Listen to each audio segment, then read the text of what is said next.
नमस्कार। मेडली पार ऐप के लिए गूगल पे मेडली पार उत्तर प्रदेश टाइप करें और इस पहले लिंक पे क्लिक करें। ये जो पेज खुल करके आएगा, इसे आपको नीचे स्क्रॉल डाउन करना है और यहाँ पर सेलेक्ट स्टेट में जा करके उत्तर प्रदेश आपको सेलेक्ट कर लेना है। उत्तर प्रदेश पर क्लिक करने के बाद ये पेज खुल करके आ जाएगा। इस पेज पे आपको सबसे नीचे जाना है। यहाँ पर आपको लेफ्ट हैंड साइड पे इंस्टीट्यूट रजिस्ट्रेशन दिखेगा, इस पर क्लिक करिए और क्लिक करने के बाद में ये पॉपअप विंडो आएगा। उसको हटाने के बाद यहाँ पर आप सेलेक्ट स्टेट में जा कर के उत्तर प्रदेश सेलेक्ट कर लीजिए। इसके बाद डिस्ट्रिक्ट में जा कर के डिस्ट्रिक्ट अपना जो भी हो, जैसे यहाँ बलिया सेलेक्ट कर लीजिए। पुलिस स्टेशन में जा कर के बलिया जनपद के ये सारे पुलिस स्टेशन हैं, जो भी पुलिस स्टेशन आता हो आपकी सीएचसी या ब्लॉक पीएचसी के अंतर्गत, उसको सेलेक्ट कर लीजिए। जैसे यहाँ पर अगर उदाहरण दें तो महिला पुलिस स्टेशन हम कर रहे हैं सेलेक्ट। फिर यहाँ पे जो एमओआईसी है वो अपना, अन्यथा जो आपके बीपीएमयू का ईमेल आईडी है उसको डालें। याद रखें वही ईमेल डालें जिसपे कि आप ओटीपी प्राप्त कर सकें, क्योंकि ईमेल डालने के बाद गेट ईमेल ओटीपी पे आपको क्लिक करना है। इस पर क्लिक करने के बाद में जो ईमेल आईडी आपने डाली होगी उस पर एक ओटीपी आएगी, जैसा कि यहाँ आप ऊपर देख रहे हैं, OTP Saint on given email. अब आपको जो ईमेल आईडी आपने दिया है उस ईमेल आईडी को आपने खोल लेना है और जो प्राप्त ओटीपी है वो आपको यहाँ पर लिख लेना है। जैसे यहाँ पर अभी हम अपना ईमेल आईडी वो खोलेंगे, ईमेल आईडी पर जा कर के, और यहाँ पे आपको इस तरीके का एक मेल आपको आएगा जिसमें ओटीपी आएगी। ये ओटीपी लेकर के आपको यहाँ पर अपना ओटीपी, जैसे इसमें ओटीपी 675434 है, ये ओटीपी आपको यहाँ से ले करके और इस इंटर ईमेल ओटीपी पर आपको क्लिक अपना लिख देना है। कन्फर्म ओटीपी पे जब आप क्लिक करेंगे तो यहाँ पर आपसे मोबाइल नंबर मांगेगा। इसमें जो एमओआईसी हैं, प्रभारी हैं या जो अधीक्षक हैं, वो अपना मोबाइल नंबर लिखें। गेट ओटीपी पे क्लिक करें और मोबाइल पे जो ओटीपी आपको मिलेगी, अब वो ओटीपी आपको इसमें डालना है। जैसे ही आप ओटीपी डाल करके इस पे कन्फर्म ओटीपी पे क्लिक करेंगे तो हॉस्पिटल रजिस्ट्रेशन का पेज खुल करके आ जाएगा। देखिए यहाँ पे हमने ये ओटीपी डाला और ओटीपी डालने के बाद में आप जैसे ही कन्फर्म ओटीपी पे क्लिक करेंगे तो आपको ये प्रोसीड होगा। अब यहाँ पे जो एमओआईसी हैं, अधीक्षक हैं, प्रभारी चिकित्सा अधिकारी हैं, डॉक्टर इंचार्ज हैं, वो अपना यहाँ पर नाम लिखें। जैसे यहाँ पर हमने नाम लिख दिया, ये जो है वहाँ के प्रभारी का हमने फर्ज करिए कि उनका कुछ भी नाम है, ये हमने इस पर लिख दिया। तो अब इसको लिखने के बाद में प्रोसीड पे आपको क्लिक करना है। अब प्रोसीड पे जब आप क्लिक करेंगे तो प्रोसीड पे क्लिक करने के बाद में जो आगे का पृष्ठ है वो खुल करके आ जाएगा। तो अब जैसे ये नाम हमने डाला ABCDEFGHIJKLMNOP। अब ये क्लिक करने के बाद में ऊपर प्राइवेट और गवर्नमेंट पे दो ऑप्शन आ रहे हैं, इसमें गवर्नमेंट पे आपको क्लिक करना है। गवर्नमेंट पे क्लिक करने के बाद में जो पहले आपने डिटेल भरे थे वो पहले से ही भरे हुए आ रहे हैं। अब इंस्टीट्यूट नेम में आपका सीएचसी या पीएचसी का जो नाम है वो आपको डालना है।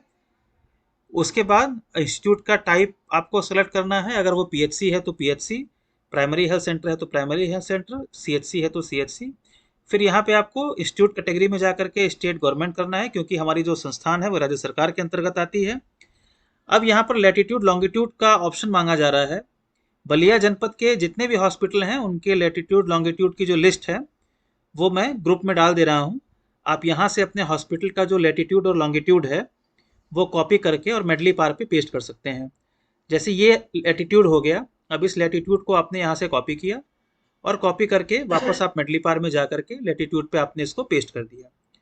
फिर वापस आप लॉन्गिट्यूड में जाइए और वहाँ पर लॉन्गिट्यूड में जा करके उसे कॉपी करके और लॉन्गिट्यूड को भी आप मेडली पार पे पेस्ट कर दीजिए। इसके बाद हॉस्पिटल का एड्रेस आपको लिखना है, इसमें आप अपनी सीएचसी का नाम लिख दीजिए। उसके बाद आप ब्लॉक का नाम लिख दीजिए और ब्लॉक का नाम लिखने के बाद में आप अपने जनपद का नाम लिख दीजिए। तो इस तरीके से आपको जो एड्रेस आपके चिकित्सालय का है वो यहाँ पर आपको डालना है। पिन कोड आप लिखना चाहें तो लिख सकते हैं, न लिखना चाहें तो आप उसको नहीं भी लिख सकते हैं। तो यहाँ पर जो एड्रेस है वो आपने अपने हॉस्पिटल का पूरा डाल दिया। अब इसके बाद एचओडी डिटेल पूछेगा। एचओडी डिटेल में जो वहाँ के प्रभारी हैं, अधीक्षक हैं, एमओआईसी हैं, उनको अपना नाम यहाँ पर डालना है। नाम डालने के बाद में डेजिग्नेशन आपको करना है सेलेक्ट। इसमें आप एमओ, सीएमएस, एमओआईसी ये सारे डिटेल आपको मिल जाएंगे। जैसे यहाँ हमने मेडिकल सुपरिटेंडेंट डाला। इसके बाद जो मोबाइल नंबर है एचओडी का, यहाँ एचओडी से तात्पर्य प्रभारी से है, अधीक्षक से है, एमओआईसी से है, उनका नंबर आपने डाला। उसके बाद ईमेल आईडी आपको डालना है। यहाँ पर ध्यान रखें, यहाँ पर जो एमओआईसी हैं उनका व्यक्तिगत नंबर और ईमेल आईडी ही इसमें डालना है, क्योंकि जो ओटीपी आपकी है वो इसी नंबर पे आएगी। फिर इसके बाद जो एमओआईसी हैं, प्रभारी हैं, उनका स्पेशलाइजेशन अगर कोई हो तो वो डाल देना है, अन्यथा एमओ कर देना है। फिर यहाँ पर जो रजिस्ट्रेशन टाइप है उसको करना है। स्टेट मेडिकल काउंसिल का हो तो स्टेट मेडिकल काउंसिल, अन्यथा आप एमसीआई कर सकते हैं। अगर स्टेट मेडिकल काउंसिल आपने किया है तो जिस भी स्टेट से आप रजिस्टर्ड हैं उसको आपको यहाँ पर डालना है। अब यहाँ पर जैसे ये देखिए स्पेशलाइजेशन में अगर आप देखेंगे तो ये इतने सारे स्पेशलाइजेशन यहाँ पर आ रहे हैं। तो जस्ट एक देखने के लिए इसमें अपने हिसाब से एमबीबीएस भी आप डाल सकते हैं। तो आप जो भी स्पेशलाइजेशन आप चाहें वो यहाँ से आप उसको सेलेक्ट कर सकते हैं। फिलहाल के लिए हम इसमें जो ईएमओ हमने डाला है, और इसके बाद यहाँ पर स्टेट में जा कर के हम उत्तर प्रदेश डाल दे रहे हैं। स्टेट मेडिकल काउंसिल हमने रजिस्ट्रेशन टाइप में पहले चुना था। फिर state to which council belongs, इसमें उत्तर प्रदेश हमने डाला। डेट ऑफ रजिस्ट्रेशन सर्टिफिकेट, यहाँ पर जो सर्टिफिकेट आपका है रजिस्ट्रेशन सर्टिफिकेट, उस पर एक डेट होता है, उस डेट को आपने यहाँ पर डाल देना है। जैसे यहाँ पर जस्ट एक उदाहरण के लिए कोई भी रैंडम डेट हमने एक डाल दिया, और यहाँ पे डॉक्टर का रजिस्ट्रेशन नंबर जो है वो आपको लिखना है। यहाँ पर मान लीजिए रजिस्ट्रेशन नंबर हमने 12345 डाल दिया। अब इसके बाद कुछ ये सिक्योरिटी क्वेश्चन पूछता है, जैसे आप पासवर्ड भूल गए या कुछ बात हुआ तो इसमें 3 सिक्योरिटी क्वेश्चंस आते हैं। मदर्स नेम, आपका नाम और पेट का नाम। जैसे मदर्स का नेम आपने सेलेक्ट करके इसमें आपने डाल दिया। ये प्रश्न इसलिए पूछे जाते हैं जिससे कि आपको याद रहे। उसके बाद आपका अपना नाम क्या है, जैसे आपका जो नाम है वो आपने डाल दिया। उसके बाद अगर कोई पेट वगैरह आपके घर में है तो उसका क्या नाम है वो अंतिम क्वेश्चन है। ये आपने जो है अपने पेट का नाम अगर कोई हो तो डाल दिया। अगर कोई पेट ना हो तो आप इसमें मदर्स नेम या स्वयं का नाम भी कर सकते हैं। उसके बाद लास्ट में आपको ये एक कैप्चा आएगा, इस कैप्चे को आपको ध्यानपूर्वक लिखना है। लिख करके आपको जो सबमिट का बटन आएगा इसको सबमिट कर देना है। सबमिट करते ही यहाँ पे आप टॉप में देखेंगे राइट में, तो इस तरीके का एक नोटिफिकेशन आएगा कि आपका डेटा सक्सेसफुली सबमिट हो गया है, और एक नंबर आपको मिलेगा। ये नंबर आपको एसएमएस और ईमेल के माध्यम से भी मिल जाएगा। तो ये मेडलीपार पे इंस्टीट्यूट को कैसे रजिस्टर्ड करना है उसका विवरण था। इसको देखिए और आज ही अपने इंस्टीट्यूट को रजिस्टर्ड कर लीजिए। धन्यवाद।